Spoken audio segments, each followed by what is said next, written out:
मुजफ्फरनगर के नई मंडी कॉलोनी स्थित विजय optical showroom में सोमवार देर रात अचानक भीषण आग लगने से इलाके में अफरा तफरी मच गई। आग की लपटें उठती देख स्थानीय लोगों ने तुरंत दमकल विभाग को सूचना दी। मौके पर पहुंची फायर ब्रिगेड की टीम ने शोरूम के शीशे तोड़कर कई घंटे की कड़ी मशक्कत के बाद आग पर काबू पाया, लेकिन तब तक पूरा शोरूम जलकर खाक हो चुका था। प्रारंभिक अनुमान के अनुसार इस हादसे में 50 लाख रुपए से अधिक मूल्य का सामान नष्ट हो गया है। प्रत्यक्षदर्शियों के अनुसार देर रात शोरूम से धुआं और आग की लपटें दिखाई देने लगी। आसपास के लोगों में हड़कंप मच गया। सूचना मिलते ही दमकल विभाग की कई गाड़ियां मौके पर पहुंची। बंद शोरूम के अंदर आग तेजी से फैली, जिसके चलते दमकल कर्मियों को शीशे तोड़कर भीतर प्रवेश करना पड़ा। घंटों तक चले राहत और बचाव अभियान के बाद आग पर काबू पाया गया।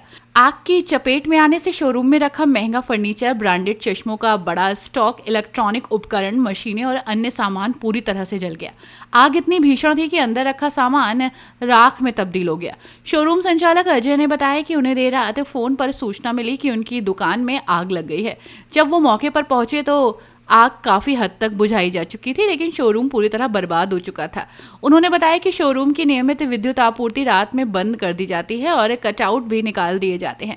ऐसे में आग लगने का कारण समझ से परे है। अजय ने आशंका जताई है कि प्रथम दृष्टया ये मामला केवल शॉर्ट सर्किट का नहीं लग रहा है और किसी शरारती तत्व की भूमिका से भी इनकार नहीं किया जा सकता। उनका कहना है कि आग नीचे के हिस्से से शुरू हुई प्रतीत होती है, जबकि विद्युत लाइनें ऊपर की ओर थीं। उन्होंने पूरे मामले की निष्पक्ष जांच कर आग लगने के वास्तविक कारणों का पता लगाने की मांग की है। शोरूम मालिक के अनुसार इस हादसे में 50 लाख रुपए से अधिक का नुकसान हुआ है और वास्तविक क्षति का आंकलन अभी किया जा रहा है। उन्होंने बताया कि शोरूम के भीतर रखा लगभग पूरा सामान नष्ट हो गया और केवल भवन की दीवारें ही बची हैं। फिलहाल आग लगने के कारणों का स्पष्ट पता नहीं चल पाया है। संबंधित विभाग मामले की जांच में जुटा है। अभी मेरा नाम अजय है। जय जी, बताइए आग लगी है, क्या क्या है पूरा मामला? हमें यहाँ पे अभी भी कॉल करके गई कि दुकान में आग लग गई है। हम यहाँ पे आए, हमने देखा अंदर पूरा सब कुछ खत्म हो चुका है। जितना स्टॉक है सब जल गया, सारा फर्नीचर जल गया, सारी मशीनरी जल गई। कुछ फिलहाल अंदर बचा तो कुछ नहीं है, सिर्फ दीवारें बची हुई हैं। लेकिन आग लगने का कारण समझ में इसलिए नहीं आया कि लाइट हम डेली ऊपर से मेन लाइन को कटआउट सारा निकाल कर जाते हैं, MCB ऑफ के अलावा भी, और वो जो का तो टोटल ऑफ है। आग जबकि नीचे से लगी है, लाइन ऊपर है। या तो अभी समझ में नहीं आ रहा क्यों लगी है, किसी की शरारत है, कुछ हो रहा है। अभी जांच करेंगे तो पता लगेगा। लगभग कितना नुकसान होगा? नुकसान का आकलन तो अभी मैं कुछ नहीं कह पाऊँगा। 50 लाख प्लस मान के चलो, इससे ऊपर कम तो होगा नहीं, इससे ऊपर ही होगा। इतना स्टॉक जला है। फायर ब्रिगेड आई थी मौके पर? फायर हम तो अब पहुँचे, फायर ब्रिगेड बुझा चुकी थी आग। ये हमारे पास जो कॉल पहुँची आग लगने के बाद पहुँची। ठीक। नई मंडी में चश्मे के शोरूम में आग लगी, क्या हुआ?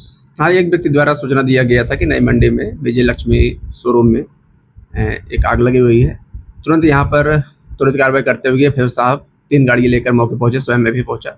वहाँ घटनास्थल पर देखा गया कि शटर लगे हुए हैं। शटर को फिर तोड़ करके और वहाँ पे अंदर जो कांच चारों तरफ से घेरा हुआ था, कांच को भी तोड़ करके अंदर घुसा गया। फिर फायर फाइटिंग करना स्टार्ट किया गया। पंपिंग करते हुए फिर वहाँ पे देखा गया कि काफ़ी ज़्यादा धुएँ हो गए हैं, तो धीरे धीरे स्मोक करने के लिए उनके यहाँ खिड़कियाँ जो हल्का तोड़ करके धीरे कोई स्मोक को बाहर किया गया। फिर अंदर जा कर के देखा गया कि उनके यहाँ AC जली हुई थी और उसके बाद फर्स्ट फ्लोर पे जा कर के धुएँ काफ़ी ऊपर पहुँच गए थे, तो उसको धीरे धीरे करके स्मोक को बाहर किया गया और आग को पूर्ण से बुझाया गया। सर, क्या कारण होता है? क्योंकि शोरूम बड़े बड़े होते हैं, चार दो शीशे से कवर होते हैं, आग लगने का फिर कैसे क्या कठिनाइयाँ होती है? ये इसमें प्रायः ये देखने को मिलता है कि जो भी वायरिंग होती है, लूज वायरिंग होती है, इन्वर्टर भी इनके अंदर रखे होते हैं और उससे कनेक्शन होता है, तो वो पूरे MCB MCCB जो भी लगे होते हैं उसको ऑफ करके नहीं जाते हैं। तो इनको लगता है कि लाइट फैन अगर बंद कर दे रहे हैं तो हमारे यहाँ कोई आगजनी घटनाएं नहीं होगी, हमारे सब कुछ ये बंद हो गए हैं। लेकिन ऐसा नहीं होता है और जो भी वहाँ पे वायरिंग वगैरह लगे हुए हैं उसको पहले विद्युत सुरक्षा से ऑडिट करवा करके लूज वायरिंग या कितने mm की होती है लोड के अकॉर्डिंग अपना ये सब चेक करवा लें। अगर ये सब करवा लेते हैं तो लगभग मैं मानता हूँ कि 90% के करीब आगजनी घटनाएं कम हो सकती है। क्या अपील करना चाहते हैं सर लोगों से? इस तरह की लोगों से हम ये अपील करना चाहते हैं जितने से ज़्यादा हो अपने वायरिंग को अच्छे कॉपर के जो भी हो उसको आप इंस्टॉल करवाएं और विद्युत सुरक्षा से एक बार ज़रूर से ज़रूर ऑडिट करवा लें। कि उनको कम से कम इसके बारे में ज़्यादा जानकारी होती है कि कैसे कैसे हम कहाँ एमसीबी लगाएंगे, लोड अकॉर्डिंग कहाँ पे हम काम करवा लें कि हमारे ये आगजनी घटनाएं कम हो सकती है। और वहाँ पे कुछ न कुछ व्यवस्थाएं जरूर अपने पास रखें। फायर फाइटिंग की व्यवस्थाएं में देखने को मिल रहा है कि किसी के पास ज़्यादा नहीं है। कम से कम एक छोटी दुकान हो तो एक्सटिंग्विशर रखे, बड़ी दुकान हो कम से कम वहाँ पे हाइडेंट पॉइंट या कुछ टैंक वगैरह रखवा करके, जिससे कि आगजनी घटनाएं कम कर सकते कितना नुकसान हो? हैं। नुकसान का आकलन तो अभी हम नहीं कह सकते हैं, क्योंकि अभी वहाँ पे देखा जाएगा कि उनके यहाँ मशीनरी क्या क्या थी और इक्विपमेंट या चश्मे की और क्या उसमें रखा गया था, कितने सामान क्या थे, वो उनसे मिलने के बाद ही वो ही बता पाएंगे इसमें क्या क्या सामान ज़्यादातर थे। अपनी राय हमें कमेंट बॉक्स में ज़रूर दें। ऐसे ही लेटेस्ट अपडेट्स के लिए हमारे चैनल रॉयल बुलेटिन को लाइक, शेयर और सब्सक्राइब करना ना भूलें।